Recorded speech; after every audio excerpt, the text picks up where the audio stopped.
abençoa e cuida de nós. Louvado seja Deus. Quão bondoso amigo é Cristo. Claro. Bendito seja Deus. Amigo maior não pode haver. O amigo chamado Jesus é um amigo sempre presente, pois ele não nos deixa, não nos abandona, ele é fiel. Quão bondoso amigo é Cristo. Quão bondoso amigo tem sido o Senhor Jesus em nossa vida, né? Louvamos, pois, a Deus com esse hino. Você já encontrou? É o número 200 de sua harpa. Você que trouxe a harpa cristã, faça uso dela e louvemos ao Senhor com essa canção.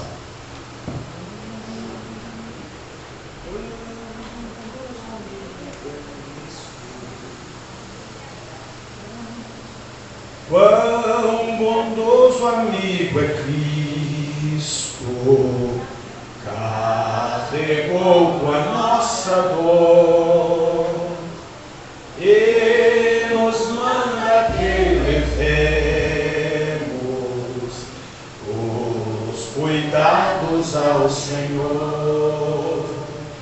Falta o coração dorido, gozo, paz, consolação. Isso é porque não levamos tudo a Deus em oração. Tu estás fraco e carregado de cuidados e temor. Ah, Jesus, refúgio eterno, vai com fé teu mal expor. Teus amigos te desprezam, conta isto em oração. E com teu amor tão terno, paz terás no coração. Cristo é verdadeiro amigo, disto prova nos mostrou. Quando pra levar consigo o culpado encargou, derramou seu sangue puro, nossa mancha pra lavar. Gozo em vida e no futuro, nem podemos alcançar. O futuro da igreja está garantido nas mãos do Senhor Jesus, que é aquele que tudo pode, cujas promessas não podem ser impedidas, pois ele tem todo o poder nos céus e na terra para fazer conforme ele diz que fará. Amados, por favor, abram as suas Bíblias no livro do Apocalipse, capítulo de número 13. Estaremos hoje caminhando até onde nos permitir ao Senhor, na temática que já temos estudado, a qual se refere à segunda metade do período da grande tribulação. E quem sabe possamos nesta noite também dar uma pequena visita no tempo chamado o tempo milenial, não é? Pois iremos tratar, de certo modo, subliminar ou superficial, vamos dizer assim, dos conteúdos, e talvez consigamos avançar até além daquilo que pretendíamos, para chegarmos ao capítulo 20 do livro do Apocalipse, que trata especificamente do reino de Cristo por 1000 anos aqui na terra. Mas nós ainda estamos tratando dos atos do anticristo durante a grande tribulação. E o capítulo 13 de Apocalipse, ele nos traz algumas informações. Eu quero que os irmãos permaneçam assentados como estão, e vamos fazer uma leitura bem tranquila, bem espaçada, pois não há melhor ensinador do que o próprio Espírito Santo por meio da palavra de Deus. É necessário nós fazermos uma exposição e uma interpretação, porque o Apocalipse não é um livro de sentido literal em todo o tempo. E a única forma de entender a palavra profética é saber separar o que é literal, o que é simbólico, né? O que são as figuras do Apocalipse. Leiamos o capítulo 13 com bastante atenção.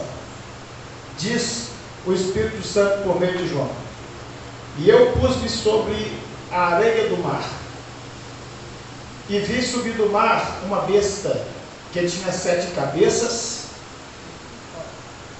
e 10 chifres, e sobre os chifres 10 diademas, e sobre as cabeças um nome de blasfêmia. E a besta que vi era semelhante ao leopardo, e os seus pés como os do urso, e a sua boca como a de leão. E o dragão deu-lhe o seu poder, e o seu trono, e grande poderio. E vi uma das suas cabeças como ferida de morte, e a sua chaga mortal foi curada, e toda a terra se maravilhou seguindo a besta.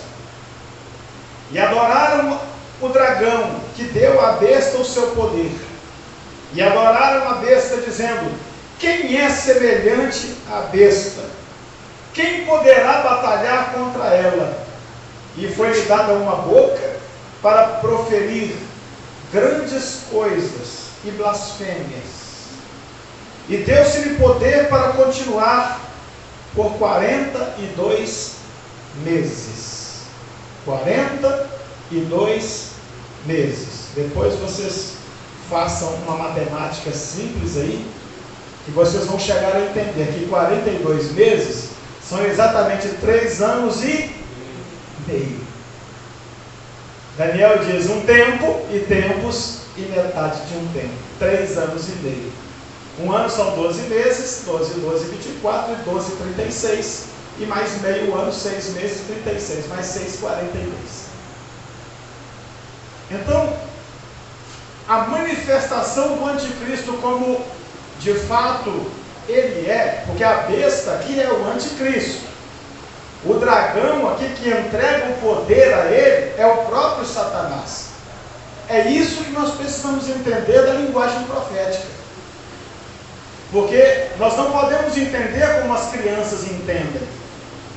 Se a gente fala com uma criança que tem um bicho ali fora, ela imagina realmente um bicho. Na mentezinha dela, ela imagina um bicho de todo jeito. Mas nós estamos usando de uma metáfora para dizer para a criança que lá fora é perigoso, ela não pode ir lá, lá fora é arriscado. Mas nós não somos crianças. Diz a Bíblia que enquanto eu era menino, eu pensava como menino, eu falava como menino.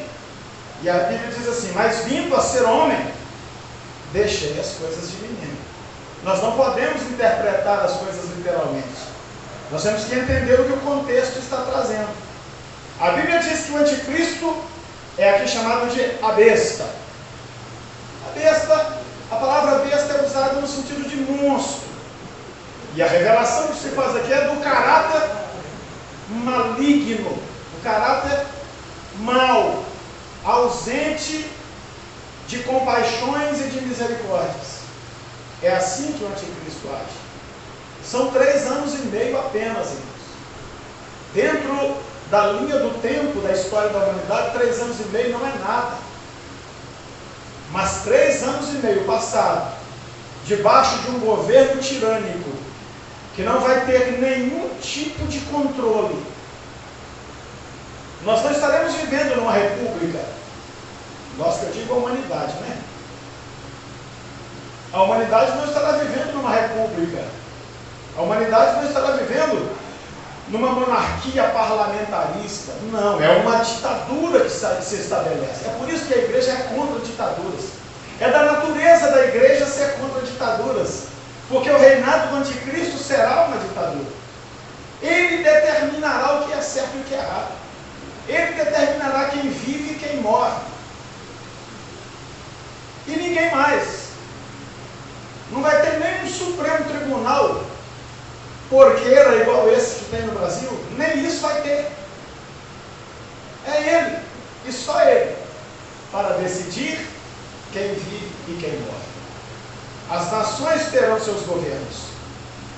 Os estados, as províncias, os municípios, mas todos esses governos locais estarão sujeitos à liderança da besta. E a besta, o anticristo, ele não age com poderes humanos. Ele não é apenas aquele líder populista que tem apoio do povo para fazer o que quer. Não, a Bíblia diz que o grande dragão, a antiga serpente, que é Satanás, entrega a ele o seu poder. O anticristo vai operar na terra durante esses 3 anos e meio com a plenitude do poder de Satanás em suas mãos. E ele vai fazer exatamente o que lhe der na teia. Sobretudo contra aqueles que não se sujeitarem ao seu governo. Especificamente a nação de Israel e aqueles crentes que não foram arrebatados e que ficaram aqui. E que de algum modo vão entender que não podem se curvar ao anticristo se quiserem alguma oportunidade de ter ainda a sua salvação. Neste contexto, alguns teólogos divergem. Alguns entendem que após o arrebatamento da igreja, cessou. Não tem mais salvação para ninguém. Mas, infelizmente, para eles não é isso que a Bíblia ensina. A Bíblia diz claramente no Apocalipse, quando João está tendo a visão dos mártires que vêm para os céus, e o Espírito do Senhor pergunta a ele: estes, vestidos de branco e com palmas nas suas mãos, quem são? De onde vêm? E João responde dizendo: Senhor, tu sabes. E a resposta do Senhor para ele é: estes são aqueles que vêm da grande tribulação. Lavaram as suas vestes e as branquearam no sangue do Cordeiro. Então, queridos, na grande tribulação, alguém vai conseguir ter uma oportunidade, sobretudo porque o milênio ainda vem depois. Jesus vem à terra com a igreja para ser aclamado aqui na terra. E essa multidão que vem da grande tribulação, que resistiu à marca e o sinal do anticristo, que não se curvou ao poder do dragão, da serpente, que deu ao anticristo o seu poder. Essa multidão terá então a oportunidade de reconhecer em Jesus o Messias. A própria conversão de Israel ocorre depois da grande tribulação. Quando diz a Bíblia: e olharão para mim aquele a quem transpassaram. E Zacarias poeticamente profetizou dizendo: e me dirão: que feridas são essas nas tuas mãos? E eu lhes responderei: estas são as feridas com que fui ferido na casa dos meus irmãos, na casa dos meus amigos. Ali é o encontro de Israel com o Messias. Aquele encontro inicial de Israel com a besta, com o anticristo, no princípio da grande tribulação, do qual nós já falamos há dias atrás, em que no primeiro momento o povo judeu vai ver no anticristo a figura do Messias, representado em quem? Aquele cavaleiro do cavalo branco que vem com arco e flecha em suas mãos e sai vencendo e para vencer. É assim que está escrito no Apocalipse. Se até muitos crentes olham para aquilo e pensam que está se referindo a Jesus, Israel olhará para ele e vai identificar nele a figura do Messias. E aí Israel, nos primeiros 3 anos e meio da grande tribulação, a própria nação de Israel estará sujeita ao governo do anticristo. Todavia, e foi por aí que nós encerramos na semana passada, quando o anticristo profanar o templo de Jerusalém, aí o povo de Israel irá rejeitá-lo. E então surgirá o segundo momento da grande tribulação. A Bíblia diz que na metade da semana o sacrifício foi interrompido. Foi cessada a adoração. No meio da semana, 7 anos, 3 anos e meio, o anticristo rompe o pacto, ou Israel rompe o pacto com o anticristo, e aí tem início a segunda metade da grande tribulação, que são esses 42 meses que eu acabei de ler aqui agora, em que a Bíblia diz que será os dias de angústia de Jacó. Agora deixa eu continuar lendo aqui um pouquinho. Volto ao texto. Apocalipse 13. E foi-lhe dada uma boca para proferir grandes coisas e blasfêmias. E deu-se-lhe poder para continuar por 42 meses. E abriu a boca em blasfêmias contra Deus, para blasfemar do seu nome, e do seu tabernáculo, e dos que habitam no céu. E foi-lhe permitido fazer guerra aos santos e vencê-los. Eu disse aqui na semana passada que santos aqui não diz respeito à igreja. Santos aqui é a palavra grega hagios, que quer dizer separado. Essa aqui é uma referência direta a Israel. Foi-lhe permitido fazer guerra contra os santos e vencê-los. Israel será subjugado. E deu-se-lhe poder sobre toda tribo e língua e nação. O anticristo reina sobre todo o mundo, toda tribo, todo o povo, toda a nação. E adoraram todos os que habitam sobre a terra, esses cujos nomes não estão escritos no livro da vida do Cordeiro, que foi morto desde a fundação do mundo. Se alguém tem ouvidos, ouça. Se alguém leva em cativeiro irá. Se alguém matar a espada, necessário é que a espada seja morto. Aqui está a paciência e a fé dos santos. Mais uma palavra voltada para o povo de Israel e para o povo que, tendo ficado do arrebatamento, ainda pretenda ter um encontro com o Messias. Neste tempo, a graça, o tempo da graça já cessou. O tempo da graça se refere ao fato de que eu sou salvo por um ato exclusivo da graça de Deus, sem mérito, sem trabalho. Eu não posso justificar a minha salvação em nada que eu faça, em nada que eu tenha feito. Nenhum de nós pode dizer, olha, eu sou salvo porque de fato eu sou um bom crente. Eu sou salvo porque eu sou fiel ali ao meu pastor, à minha igreja.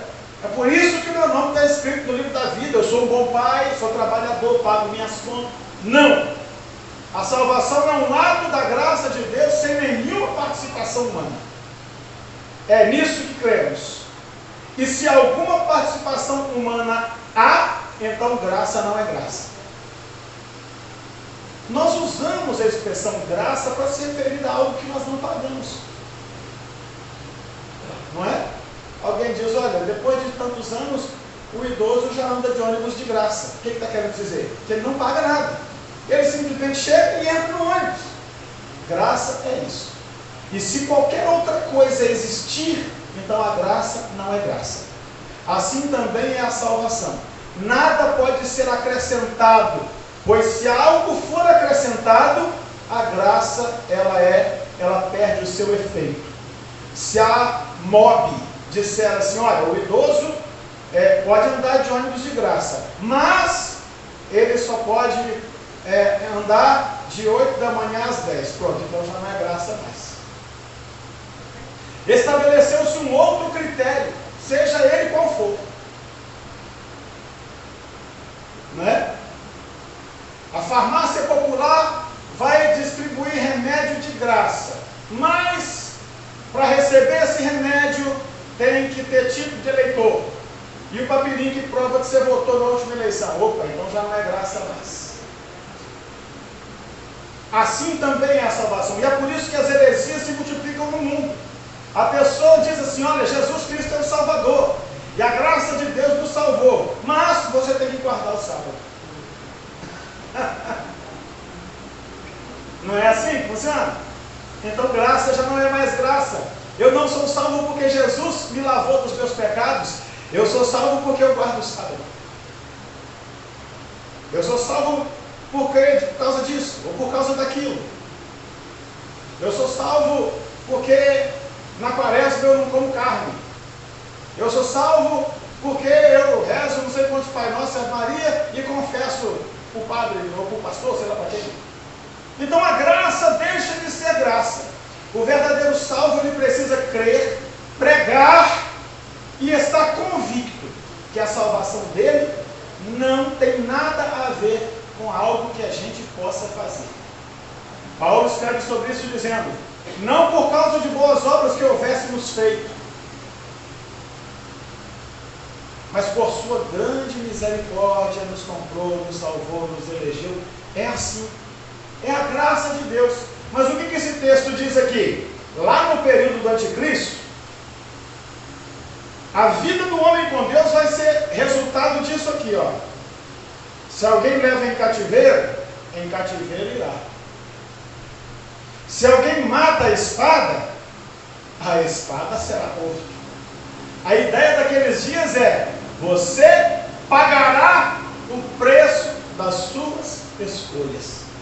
O homem pagará o preço das suas ações. Irmão, sabe o que o Apocalipse diz lá nos primeiros capítulos das igrejas da Ásia? Diz assim, conheço as tuas obras. Deus conhece a cada um de nós. Mas sabe quem mais nos conhece? Não é só Deus não. Nós também nos conhecemos. Eu me conheço. Eu não quero pagar o preço das minhas ações. Por melhor que elas possam parecer que sejam. A Bíblia diz que diante de Deus elas são como um trapo de imundícia. As obras de justiça que praticamos são como um trapo imundo diante de Deus. Imagina as injustiças. Hein, David Joel? Se a justiça, Deus olha e vê imundície nela, e o meu pecado? Então, meus queridos, o crente em Jesus lê um versículo desse e ele precisa despertar.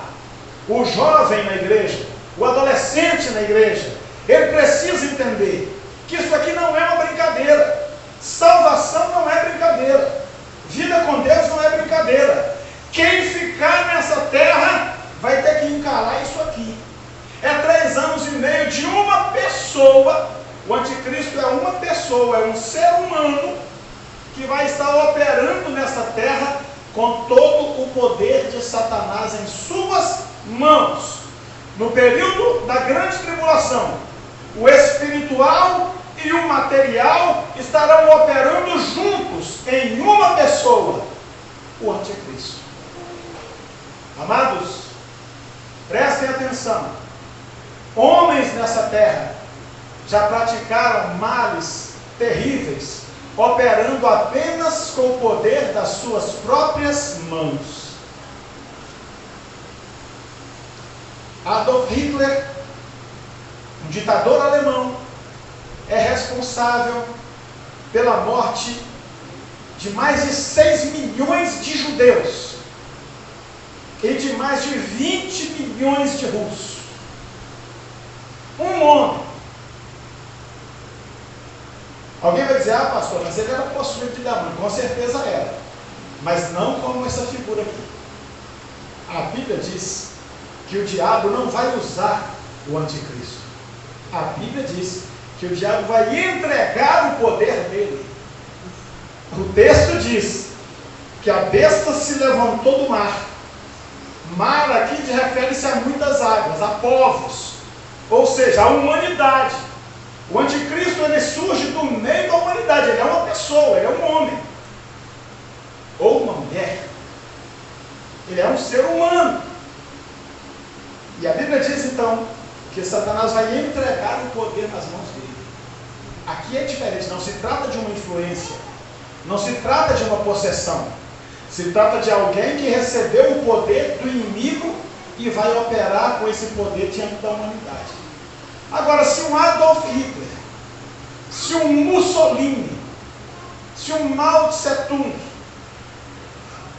se um Pol Pot, homens que exerceram domínio sobre suas nações, aquele maluco baixinho lá da Coreia do Norte, se essas pessoas, simplesmente por um poder de manipulação, fazem o que fazem, e ninguém pode parar eles, imagine alguém que está com o poder do inferno em suas mãos, para operar num mundo em que a graça de Deus já não está se manifestando mais. Quem vai querer encarar isso, irmão? Quem é que vai poder ficar de pé numa situação dessa, irmão? Alguém brinca e diz assim: eu vou ficar de boa, Jesus leva a igreja, depois eu seguro a parada aí, eu vou aguentando a pressão aí, 3 anos e meio passa rápido. Meu irmão, não brinque com a sua salvação, não brinque de ser evangélico, não brinque de ser crente não, porque a Bíblia diz que se esse tempo não fosse abreviado, ninguém se salvaria. E a Bíblia diz que esse ser enganaria até os eleitos, porque vai operar milagres, vai operar maravilhas da terra, está tudo escrito na palavra do Senhor. Vamos ver alguma coisa? Pastor, você está lá vamos lá para o 10, né? O slide 9, slide 10. É por aí, né? Não, isso era o início. Pode ir embora. Pode ir, pode seguir. Pode seguir, passamos por aí. É por aí que nós... Não, mais. Passamos por aí também. É aí que nós estamos. Pode dar mais um, por favor. Então, nós passamos por aqui semana passada, falamos do número 666, falamos do homem do pecado, né?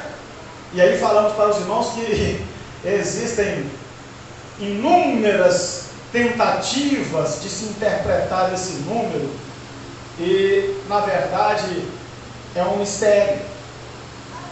É um mistério. É complicado. Brinquei aqui dizendo que alguns dizem que debaixo do solidéu do Papa está escrito lá 666, isso é uma bobagem, não tem nada disso. Essas pessoas ficam, o imaginário popular gira em torno desse número aí. Isso já apareceu em filme, isso já apareceu para todo lado, né? O imaginário dos homens gira em torno disso, porque é um mistério das Escrituras. Mas, passando aí mais uma vez, o anticristo tem um sinal, que é o número do nome dele, né? O texto que eu li agora, Apocalipse 13, o próximo slide, trata, adianta, pastor, isso, da besta que surge, que tem 10 chifres, sobre sua cabeça 7 diademas, no meio dos 10 chifres nasce mais um, cai 3, e aí eu citei aos irmãos que isso é uma referência direta à profecia de Daniel, que trata dos 4 grandes impérios mundiais.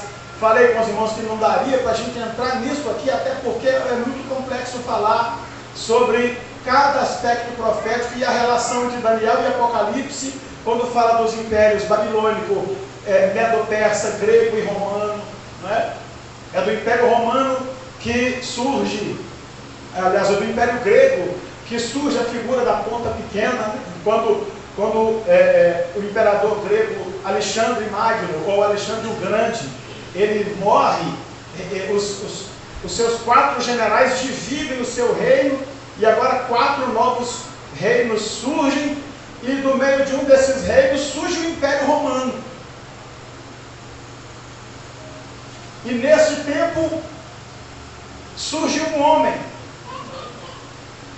aquele que fez o cumprimento histórico da profecia, que na verdade é o ato profético. A profanação do templo em Jerusalém, eu disse na semana passada, da pessoa que sacrificou um porco no altar do Senhor lá em Jerusalém, e aí o templo foi profanado, numa referência profética ao que o anticristo fará no final, mas no final, o anticristo não vai sacrificar um porco, o porco é ele mesmo, porque ele vai entrar no templo e exigir ser adorado como Deus, e é por isso que a grande tribulação começa. Quando ele exige que os judeus reconheçam que ele é Deus, os judeus rompem o pacto com ele e começa a grande dificuldade, a grande luta final para que então aconteça a vinda de Jesus. Precisamos caminhar, vamos lá, isso que nós passamos na semana passada. Então nós falamos sobre isso aqui, eu até falei que gosto muito da expressão, não da expressão trindade, mas da expressão tríade, né? Porque trindade é uma expressão que só se refere a Deus. Trindade não é uma expressão bíblica, irmãos. Trindade é uma expressão teológica. Não existe a palavra trindade na Bíblia, tá?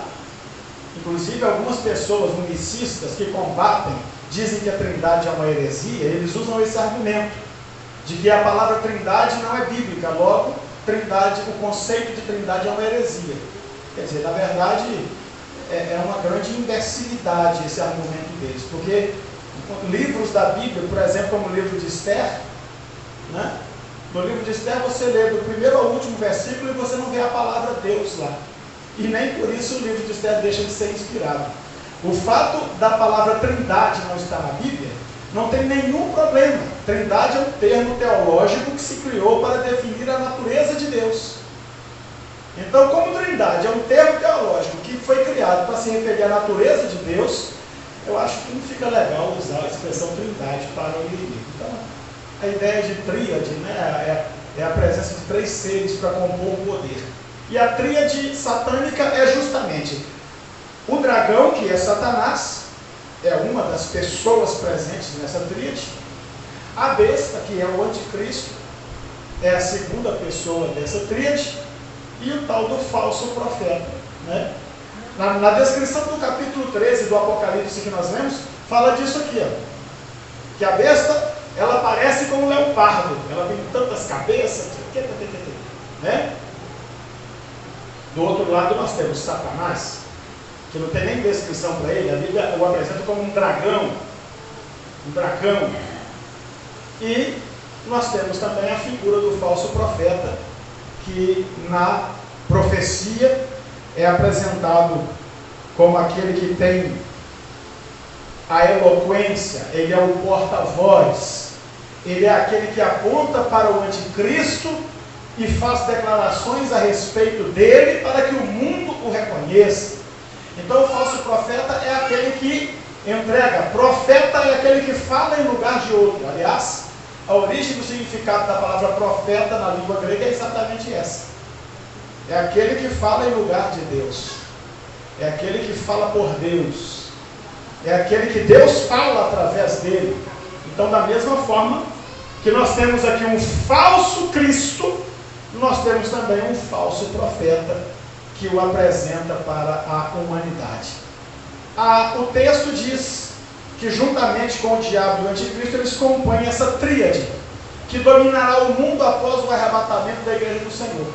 O governo do anticristo prevalecerá por 3 anos e meio, e aí você pode ver Daniel 7, 25 e 28, pois a vitória final de Cristo sobre todos os reinos e poderes humanos e malignos virá ali em Apocalipse capítulo 12 e o versículo de número 10, que eu quero ler para vocês aqui, diz assim, Apocalipse 12, 10. E ouvi uma grande voz do céu que dizia: agora chegada está a salvação, e a força, e o reino do nosso Deus, e o poder do seu Cristo, porque já o acusador de nossos irmãos é derribado, o qual diante de nosso Deus os acusava de dia e de noite. E eles o venceram pelo sangue do Cordeiro e pela palavra do seu testemunho, e não amaram a sua vida até a morte. Então é um momento de louvor e adoração pela vitória do Senhor contra Satanás. Meus amados, caminhando então dentro dessa visão, Vamos ler Apocalipse capítulo de número 5. O choro do profeta, o choro do vidente, diante de um livro selado que ninguém era capaz de abrir. Apocalipse capítulo 5, versículo 1. E vi na destra do que estava assentado sobre o trono um livro escrito por dentro e por fora, selado com 7 selos. Ok? Então vamos versículo por versículo aí, mantenha a Bíblia aberta. E vi na destra daquele que está sentado no trono. Queridos, destra é mão direita. Alguém não sabia disso? Destra é mão direita. Isso é porque a tradução aqui tem origem do latim. Lá na Itália, até hoje, quando você pergunta para onde está, eles dizem a destra. Querendo dizer que é para você ir para o lado direito. O direito é chamado de destro. O esquerdo lá é chamado de sinistro. Eu já saí de lá da Itália até triste. Eu sou sinistro aqui. Aqui no Brasil, o sinistro é um caboclo cabuloso, né? Problemático, estranho. Lá é assim, a sinestra, a destra. É assim que o italiano fala. A destra aqui é a mão direita. Então o profeta está dizendo que viu na mão direita de Deus, aquele que está sentado no trono, um livro. Diz mais o texto que o livro, ele estava escrito por dentro e por fora, mas ele estava selado. Ou seja, ele estava lacrado com 7 selos. Ok? Continue lendo, irmão Rogério. E vi um anjo forte, bradando com grande voz, quem é digno de abrir o livro e desatar os seus selos? Procurava-se alguém que fosse não capaz, digno. Ok? Capacidade é uma coisa, dignidade é outra. Tem pessoas que têm capacidade para exercer um cargo. Tem pessoas que têm capacidade para desenvolver um trabalho, mas lhes falta dignidade. Há pessoas que têm toda a capacidade de exercer liderança, mas não são dignos para o cargo. No Brasil está cheio disso, na administração pública do nosso país. Homens que quando falam parece que eles são uma enciclopédia ambulante, mas quando eles tomam decisões, como eles agem, a gente percebe que embora sejam capazes, não são dignos. A palavra de Deus não está procurando alguém que seja capaz. A palavra de Deus está procurando alguém que seja digno. Deus é um ser completamente equilibrado em tudo que faz. Aqui está se falando sobre abrir um livro profético. Mas em tudo na nossa vida, irmãos, Deus não procura capacidade. Deus está procurando dignidade. Para que esse culto acontecesse, diversas capacidades se envolveram aqui. Quando eu adentrei esse templo, ele já estava aberto, ventiladores ligados, luz acesa, estrutura preparada, né? A Raíssa estava aqui preparando o som. Tudo isso demonstra capacidades. O Rogério estava aqui preparando a transmissão que nós estamos fazendo para o YouTube. O pastor Tadeu capacitado aqui preparando a apresentação. Irmãos, é muito bom ter capacidade para fazer as coisas, mas Deus não está procurando isso não. Viu? Tadeu, Rogério, Jadson, Raíssa. Deus não está procurando capacidade, porque Ele capacita quem Ele chama. O que o Senhor espera de nós é encontrar dignidade na nossa vida. Dignidade para exercer os cargos que Ele confia. Dignidade para trabalhar com os talentos que Ele nos dá. Então, a palavra é: quem é digno de abrir o livro? Não confunda nunca dignidade com capacidade. Vamos mais em frente. E ninguém no céu, nem na terra, nem debaixo da terra podia abrir o livro, nem olhar para ele. Não se encontrava ninguém que tivesse dignidade para abrir o livro, desatar os seus selos, nem mesmo olhar para ele. Qual era a reação de João? Versículo 4. E eu chorava muito, porque ninguém fora achado digno de abrir o livro, nem de ler, nem de olhar para ele. Agora vem a vitória do povo de Deus. Olha, versículo 5. E disse-me um dos anciões: não chores, eis aqui o leão da tribo de Judá, glória a Deus, a raiz de Davi, que venceu para abrir o livro e desatar os seus 7 selos. Continua. E olhei, e eis que estava no meio do trono um dos 4 animais viventes entre os anciões, e entre os anciões um cordeiro, como havendo sido morto, e tinha 7 pontas e 7 olhos, que são os 7 Espíritos de Deus enviados à terra. Continua. E veio e tomou o livro da destra do que estava sentado no trono. E, havendo tomado o livro, os 4 animais e os 24 anciões prostraram-se diante do cordeiro, tendo todos eles harpas e salvas de ouro cheias de incenso, que são as orações dos santos. Louvado seja Deus. Vamos parar por aí. Então, João chora. Em sua alma ele anseia saber os segredos, os mistérios que estão naquele livro selado. E ele chora porque ninguém era achado, nem no céu, nem na terra, nem debaixo da terra. Ou seja, nem seres espirituais divinos, nem seres humanos, e muito menos os seres malignos.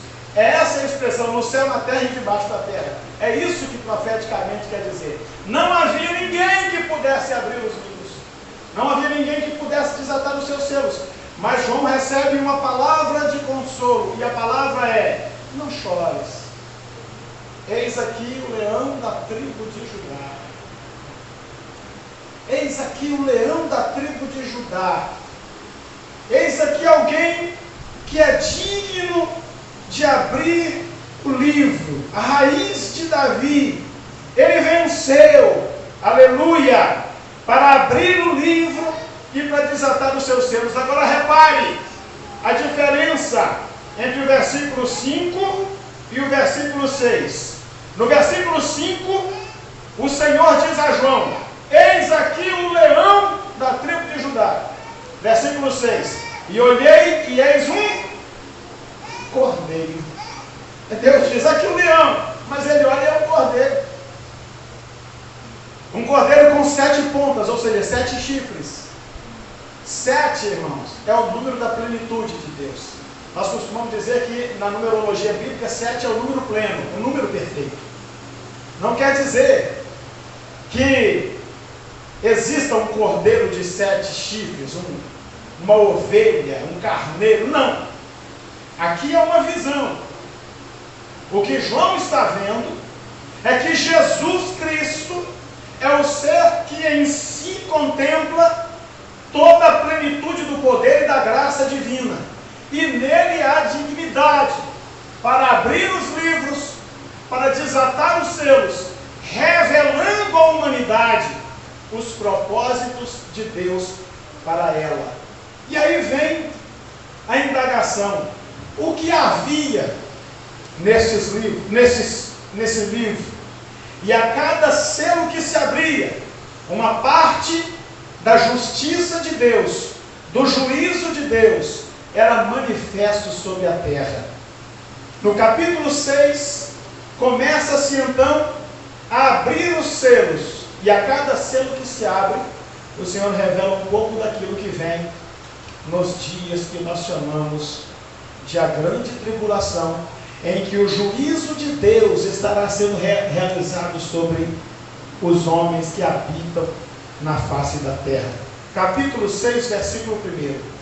E havendo o cordeiro aberto um dos selos, olhei, e vi um dos 4 animais que dizia, como em voz de trovão: vem e vê. E olhei, e eis um cavalo branco, e o que estava sentado sobre ele tinha um arco, e lhe foi dada uma coroa, e saiu vencendo e para vencer. Esta figura aqui, da abertura do primeiro selo, é justamente o começo da grande tribulação. Esse cavaleiro aqui personifica o anticristo. Não confunda o cavaleiro montado no cavalo branco com Jesus. Já tratamos disso aqui há 2 semanas atrás, inclusive num tema provocado pelo irmão Francis, onde muito claramente foi dito aqui que esse cavalo branco, esse cavaleiro do cavalo branco, de Apocalipse 6, versículo 1, não é o Senhor, é o anticristo. Aqui está na abertura do primeiro selo o início da grande tribulação. Aqui no comentário bíblico diz assim: 4 cavaleiros se apresentam quando os 4 primeiros selos estão abertos. Representam o julgamento divino contra o sistema mundial corrupto e maligno e contra os ímpios.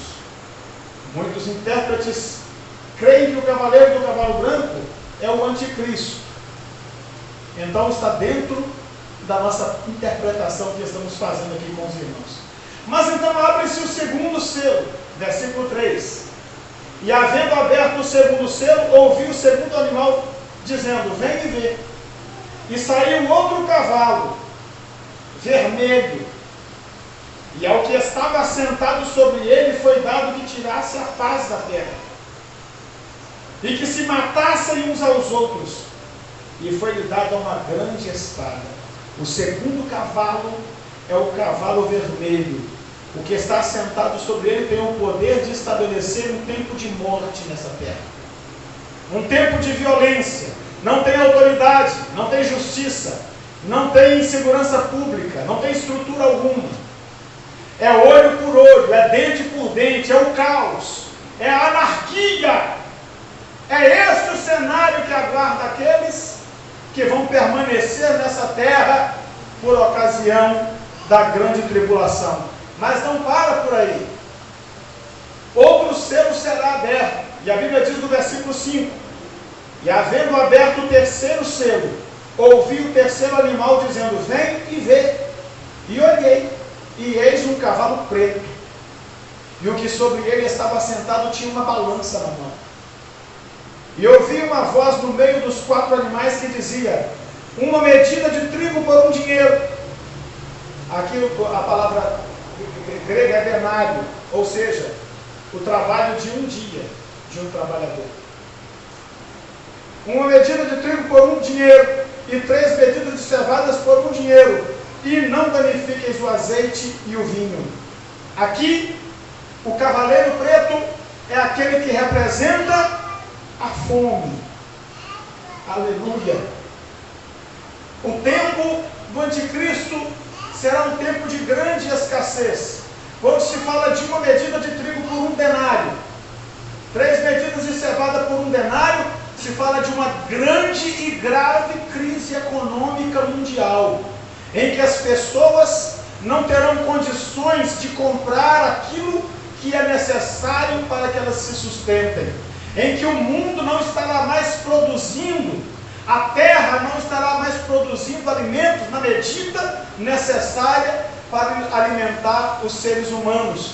E nós sabemos que pelas leis que regulam o mercado, as leis de oferta e de procura, quanto menos oferta, maior a procura, portanto maior é o preço.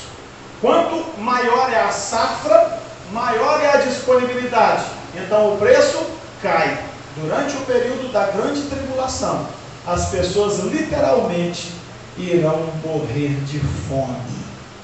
Nações como o Brasil, que são consideradas hoje como o grande celeiro mundial, não apenas no lado espiritual, viu, irmãos? O Brasil é considerado o celeiro mundial da obra missionária, mas não é só no lado espiritual, não. A segurança alimentar no mundo inteiro depende da nossa produção, porque o Brasil é um dos maiores países do mundo, e de terras férteis, os irmãos podem ter certeza, o Brasil é o maior país do mundo. A Rússia é maior que o Brasil em território, mas metade do território da Rússia é gelo e mais nada. Os Estados Unidos são maiores do que o Brasil em território, mas boa parte da região centro-oeste dos Estados Unidos é deserto e mais nada. Deserto, pastor? Você não sabia que os Estados Unidos é cheio de deserto, não? Ué, o estado de Nevada é praticamente deserto. Las Vegas é uma cidade construída no meio do deserto. Então não é só extensão de terra. Agora o Brasil não. O Brasil é terra fértil, do Oiapoque ao Chuí. Mas mesmo o Brasil, naqueles dias, não estará produzindo mais o necessário para sustento do seu povo. Mas um outro selo ainda está para ser aberto. Então, o primeiro selo se refere à entrada do anticristo e o início da grande tribulação. O segundo selo fala da morte, do assassinato, do homicídio. O terceiro selo fala do sofrimento, do flagelo da fome. E o quarto selo ainda está por ser aberto. E a Bíblia diz assim: e havendo aberto o quarto selo, ouvi a voz do quarto animal que dizia: vem e vê. E olhei, e eis um cavalo amarelo. E o que estava sentado sobre ele tinha um nome: Morte. E o inferno o seguia. E foi-lhes dado poder para matar a quarta parte da terra, com espada e fome e peste, e com feras da terra. É curioso quando a gente lê esse texto, está escrito assim: olha, ele recebeu um nome, Morte, e o inferno o seguia. Querendo dizer que as pessoas que morrem nesse período, elas não são mártires, elas morrem em seus pecados. E a Bíblia diz que quanto maior é o castigo de Deus naqueles dias, a Bíblia diz que as pessoas rangem os dentes e proclamam blasfêmias contra Deus. Elas não se arrependerão, elas não se curvarão ao Senhor. A Bíblia diz: rangendo os dentes, blasfemavam contra o nome de Deus, mesmo nesse sofrimento. Selo após selo, taças da cólera de Deus após taças da cólera de Deus. E essa geração maldita não vai se converter ao Senhor. O sangue de muitos que quiserem servir a Deus será derramado naqueles dias, nessa estrutura. Mas aqui a Bíblia está dizendo que a morte vai ceifando, a morte vai matando, e o inferno a acompanha. Querendo dizer que essas milhões e milhões de pessoas que serão mortas nesse episódio desses 4 selos, todas elas terão como destino o inferno. A morte vai destruindo e o inferno as acompanha. Meus queridos, vocês estão atentos ao que nós estamos lendo aqui? Você conseguiria nesse momento imaginar um cenário desse? Milhões e milhões de pessoas, milhares de milhares, por que não dizer bilhões de pessoas, serão mortos e terão como destino o inferno. E olhei e eis um cavalo amarelo, preste atenção. E o que estava sentado sobre ele tinha por nome a morte, e o inferno o seguia. Irmãos, que Deus tenha misericórdia da nossa vida, que nós possamos ser encontrados em condição de sermos arrebatados pelo Senhor, para não termos que enfrentar isso aqui. Por mais que a gente consiga falar, a gente não consegue exprimir a desgraça, o tormento, o sofrimento. A Bíblia diz que nesses dias as pessoas perseguirão a morte, as pessoas vão pedir para morrer, montes caiam sobre nós, escondendo-nos da ira daquele que está sentado no trono e do Cordeiro. Mas os homens não se entregarão a Jesus, eles não se converterão. Por quê, irmãos? Porque o Espírito Santo já foi, e a Bíblia diz que quem convence o homem do pecado é o Espírito Santo. Ele já levou a igreja, como Eliezer levou Rebeca a Isaac. O Espírito Santo já levou a igreja ao encontro do Senhor, e a terra estará debaixo de todo quanto é tipo de sofrimento e angústia. E aqueles que passaram toda a sua vida negando a Deus, negando a existência de Deus, não terão nenhuma condição de se converter. Aqueles que conheceram o Evangelho e ficaram aqui da grande tribulação, viverão pelos princípios do Evangelho impregnados em sua própria vida. E para ganhar a vida eterna, terão que dar a sua vida nesta terra. Porque se se curvarem ao governo do anticristo, também estarão excluídos do reino de Deus. Vigiemos, irmãos, pois o propósito de Deus para a sua igreja não é a grande tribulação. O propósito de Deus para a sua igreja não é o reinado do anticristo. Nós lemos na semana passada: como guardaste a palavra da minha paciência, também eu te guardarei da tribulação que há de vir sobre a terra. Esse é o propósito de Deus para a igreja. O Senhor quer nos guardar desta tribulação. O Senhor quer nos livrar desta tribulação. Mas a pergunta bíblica é: quem é digno? Deus está buscando os fiéis da terra. Deus está buscando encontrar a dignidade que nos foi dada quando nós aceitamos a Jesus como nosso Salvador. Nós não éramos dignos, nós fomos feitos dignos, porque Jesus morreu na cruz por nós. Quando nós aceitamos o senhorio de Cristo na nossa vida, nós continuamos completamente indignos do céu, mas a dignidade de Jesus nos cobre com o sangue dele, e nele o Senhor nos recebe como filhos. A dignidade que existe em nós, na verdade ela não é nossa, é um presente de Deus. E o Deus que dá o presente, ele diz: guarda o que tens, para que ninguém tome a tua coroa. Oh, como nos faz bem o carinho e o cuidado de um Deus tão amoroso e glorioso. Quando alguém lê o livro do Apocalipse, ele fica aterrorizado contra um Deus punidor, um Deus que regerá as nações com vara de ferro, um Deus que enviará os 4 cavaleiros do Apocalipse, um Deus que permitirá morte, fome, tudo isso. E as pessoas dizem: que Deus é esse? Mas a igreja vê um outro Deus.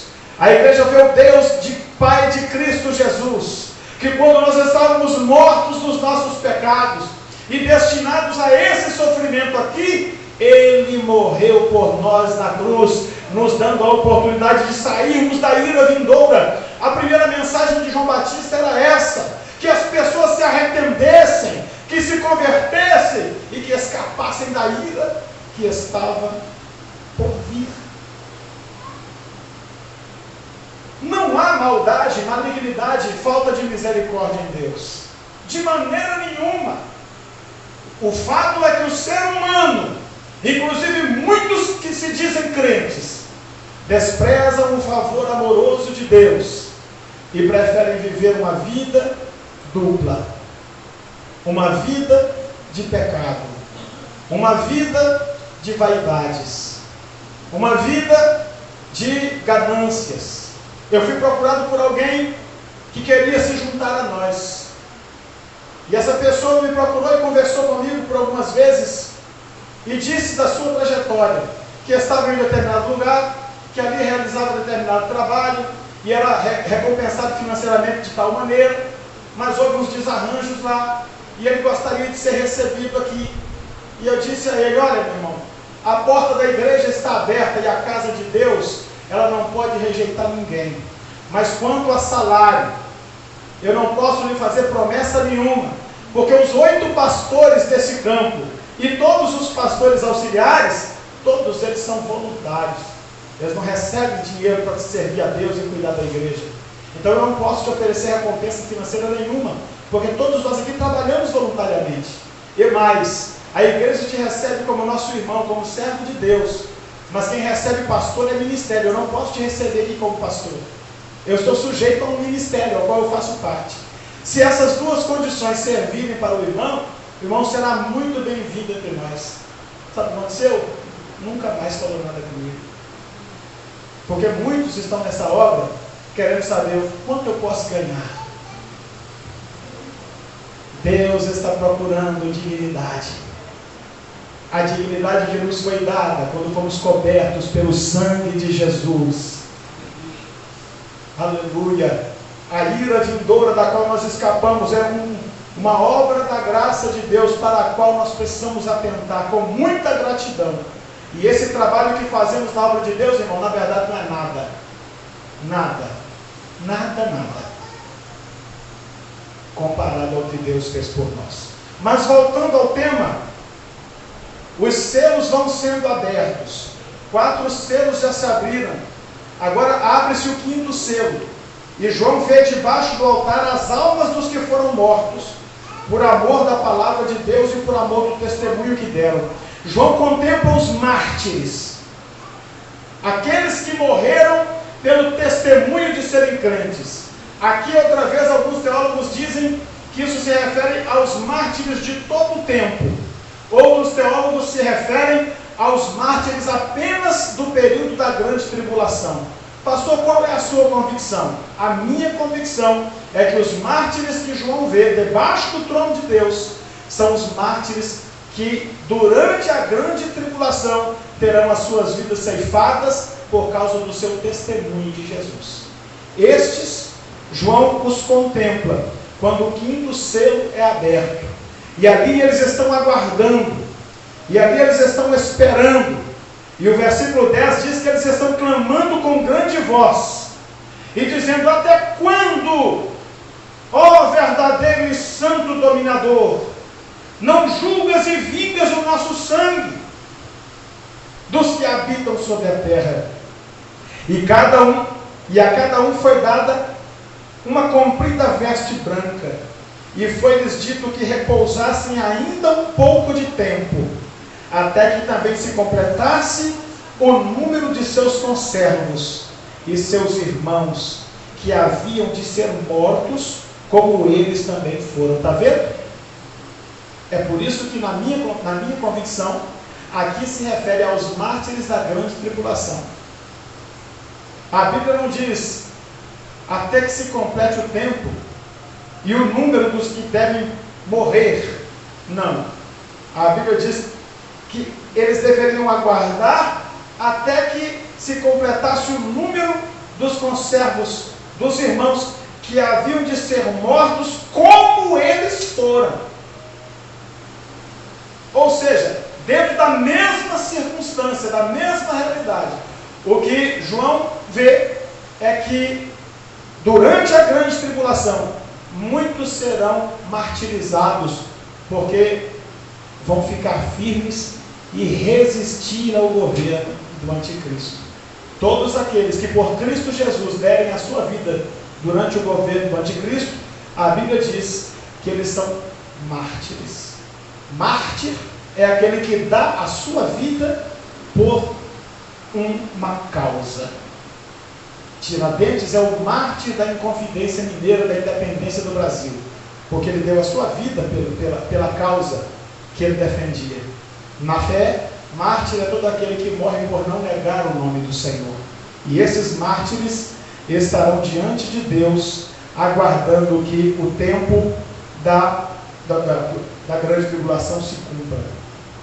O versículo 12 trata da abertura do 6º selo, e diz assim: olhei, e eis que houve um grande tremor de terra, e o sol tornou-se negro como saco de silício, e a lua tornou-se como sangue, e as estrelas do céu caíram sobre a terra, como quando a figueira lança de si os seus figos verdes, abalada por um vento forte. E o céu retirou-se como um livro que se enrola, e todos os montes e ilhas foram removidos do seu lugar. Queridos, o Apocalipse está falando de cataclismos, de abalo, inclusive das leis da física, terremotos em vários lugares, tempestades de todo tipo. Aqui, quando se refere à queda de estrela, irmão, é claro que não se está falando de queda de estrela mesmo, estrela. O que está se tratando aqui é de tempestade de asteroide, é de queda de meteorito na Terra, essas pedras que passam pela nossa atmosfera, e elas começam a se queimar quando entram pela atmosfera, e geralmente quando cai na Terra já cai em tamanhos menores. As estrelas aqui, irmãos, é uma forma, entenda a Bíblia, é um homem primitivo que está escrevendo aqui, é Deus que está falando, mas a inspiração de Deus, ela trabalha com a mente humana. Então é João que está escrevendo, há 2000 anos atrás. Ele não tem noção do que é astronomia. Tem estrela aí porque 200 vezes maior que a Terra. Se uma estrela cair na Terra... Pastor, quando a gente vê um meteoro passando, o que a gente fala? Uma estrela cadente. Mas aquilo nunca foi uma estrela. É um corpo celeste. Entendimento. É uma rocha. É um fragmento celeste que passa pela nossa atmosfera e cai na Terra. Então, João está falando de cataclismos de toda sorte, maremotos, terremotos, erupções vulcânicas. Aqui, quando ele fala do sol que se apaga, da lua que fica da cor de sangue, ainda não é tempo do sol se apagar, viu, irmãos? O sol vai se apagar um dia, mas não é aqui. É a percepção de João. Quando terremotos acontecem em grande escala, os fragmentos de rocha costumam fazer a liberação de grandes camadas de gás. Quando erupções vulcânicas acontecem, é comum ser lançado no espaço milhões e milhões de toneladas de cinza. E o sol é coberto. Então quem olha não vê, não consegue ver o brilho do sol. Muitos países fecham seus espaços aéreos porque os seus aviões não podem decolar, por causa daquela tempestade de cinza que se forma pairando no espaço aéreo. Então essa é a percepção. Então pastor, aqui o sol não está... É óbvio, o sol é o centro do sistema solar. Se o sol se apaga, acabou tudo. A vida no sistema solar, ela emana da luz do sol. Então aqui ainda o sol brilha. Acontece que por causa desse monte de cataclismo que acontece na Terra, é a Terra que se apaga. É a percepção que não se consegue. E quando a luz do sol não penetra na Terra, é aí que não tem produtividade, porque sem luz solar não tem planta que cresce. Sem luz solar não tem fotossíntese. Então, as plantas não transformam o oxigênio, o gás carbônico em oxigênio mais. E, irmãos, é sofrimento de todo tipo, de toda sorte, de todo jeito. Mas a Bíblia diz: mas para vós que temeis o meu nome, nascerá o sol da justiça. O mundo não terá um sol para lhe aquecer mais, mas a igreja estará com o sol da justiça lá no céu, em glória, nas bodas do Cordeiro. Aleluia. E assim segue os males, os sofrimentos, as angústias. E no versículo 16 é que eu já citei para os irmãos. 15 e 16. E os reis da terra, e os grandes, e os ricos, os tribunos, os poderosos, e todo servo, e todo livre, se esconderam nas cavernas, e nas rochas das montanhas, e diziam aos montes e aos rochedos: cai sobre nós, escondei-nos do rosto daquele que está sentado no trono, e da ira do Cordeiro, porque é vindo o grande dia da sua ira, e quem poderá subsistir?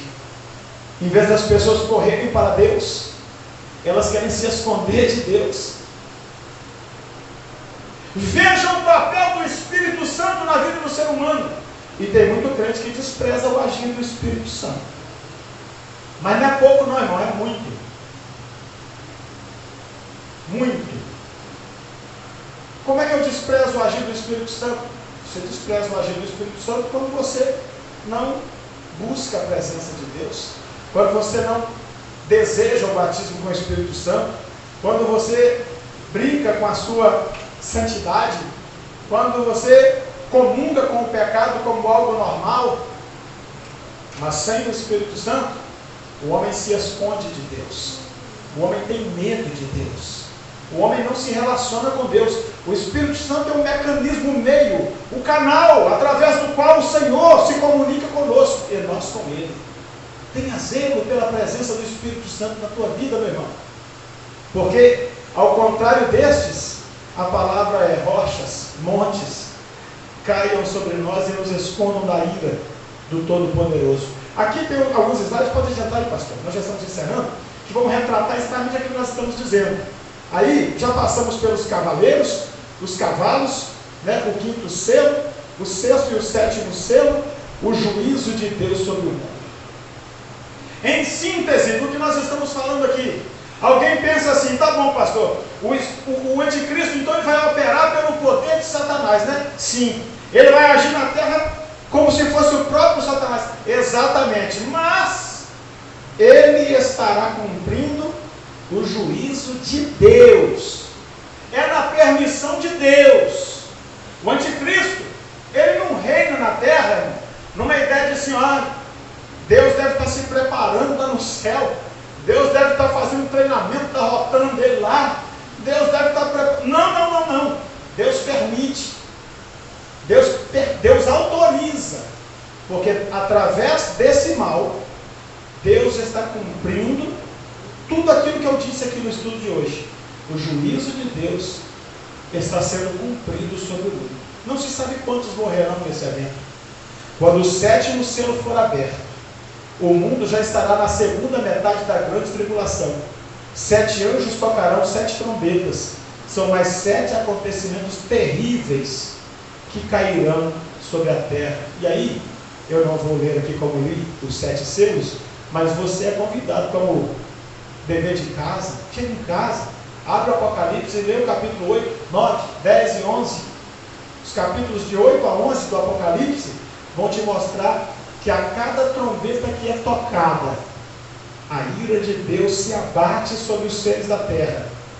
E nem assim eles se convertem, nem assim eles se curvam, nem assim eles se submetem à vontade de Deus, mas continuam suportando as pragas e maldizendo a Deus e blasfemando contra Deus.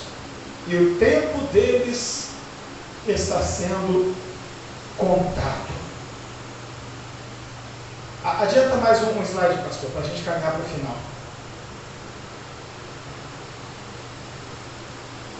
Os outros, segue-se, os textos do Apocalipse tratando desse mesmo episódio. 7 anjos tocam 7 trombetas. Acontecimento catastrófico, as 7 taças da ira. Então a Bíblia do Apocalipse fala de 7 selos, 7 taças, 7 trombetas. E a ira de Deus sendo derramada sobre a terra. Abra, por favor, a sua Bíblia, no capítulo de número 5, da primeira carta aos Tessalonicenses, para a gente encerrar por hoje com esse texto. Adianta mais um slide aí, pastor, por favor. Mais um. Aí. 1 aos Tessalonicenses, capítulo 5, versículos 22 e 23. Quem achou, por favor, leia. Abstende-vos de toda aparência do mal, e o mesmo Deus de paz vos santifique em tudo, e em todo o vosso espírito, e alma, e corpo sejam plenamente conservados e irrepreensíveis para a vinda do nosso Senhor Jesus Cristo. Esse é o texto, irmãos, com o qual eu quero encerrar nesta noite. Pastor, para que nós estudamos isso? Estudamos para conhecer. E conhecer para quê, pastor? Para a gente levar a sério e se preparar para evitar que toda essa sorte de males atinja a nós mesmos e aquelas pessoas a quem a gente ama. Amados irmãos, estes eventos apocalípticos aqui, desses 3 anos e meio de tribulação, eles se encerram em um episódio em que Israel está cercado pelas nações. Após 3 anos e meio de governo pacífico do anticristo, ocorre a ruptura. Israel quebra o pacto com ele. Então ele congrega todas as nações para destruir Israel. E quando a nação de Israel estiver cercada de todos os lados, de todas as formas, a Bíblia diz assim, então aparecerá no céu o sinal do Filho do Homem, e todas as nações o contemplarão e o verão. Jesus vem com a igreja. Jesus destrói o anticristo. Os exércitos, a Bíblia diz que ele os destruirá com um sopro da sua boca. Jesus assume o governo na terra. Ele reina a partir de Jerusalém. E todo o planeta que estava sob o governo do anticristo, agora estará sob o governo do Senhor Jesus, durante 1000 anos. Eu queria deixar para você o capítulo 20 do livro do Apocalipse. Nós não vamos expor não, tá? Eu vou só ler porque nós vamos tratar disso na semana que vem.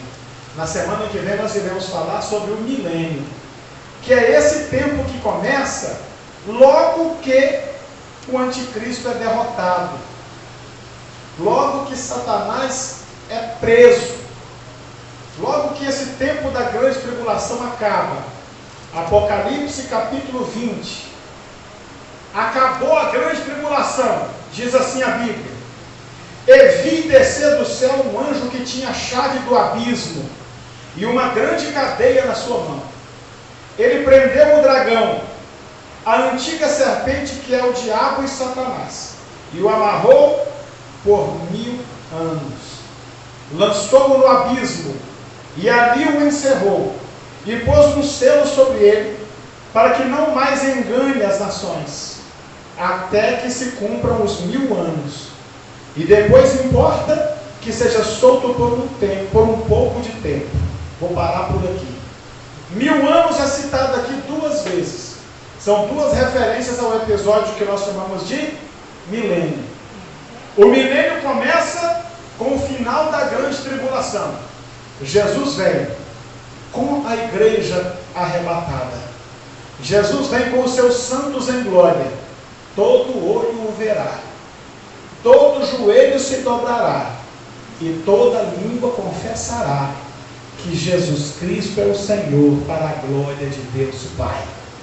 Esse é o tema do nosso próximo estudo na terça-feira que vem. Perguntas do tipo: pastor, como é que vai ser o milênio? No milênio vai ter casamento? No milênio vai nascer neném? No milênio gente morre? Tem salvação no milênio? E depois do milênio, como é que vai ser? Como é que acaba esse milênio? Todas as nações vão se converter? Qual vai ser o papel da igreja? O que a igreja faz e vive durante o milênio? O milênio é aqui na terra. O que nós vamos estar fazendo aqui? Terça que vem, nós iremos estudar sobre o reino milenial de Cristo com a igreja aqui na terra. Amém? Que o Senhor Jesus te abençoe, disponha o teu coração em alegria, para que você continue alegremente esperando a vinda do Senhor Jesus. Vamos ofertar ao Senhor? Vamos cantar o hino e ofertar ao Senhor. Ô Juninho, vem aqui cantar, meu filho. Papai já está de você também está igual eu mesmo, né? Louvado seja Deus. Carminha, você louva a Deus para nós? Uma Carminha vai louvar o Senhor e nós iremos ofertar. Glória a Deus.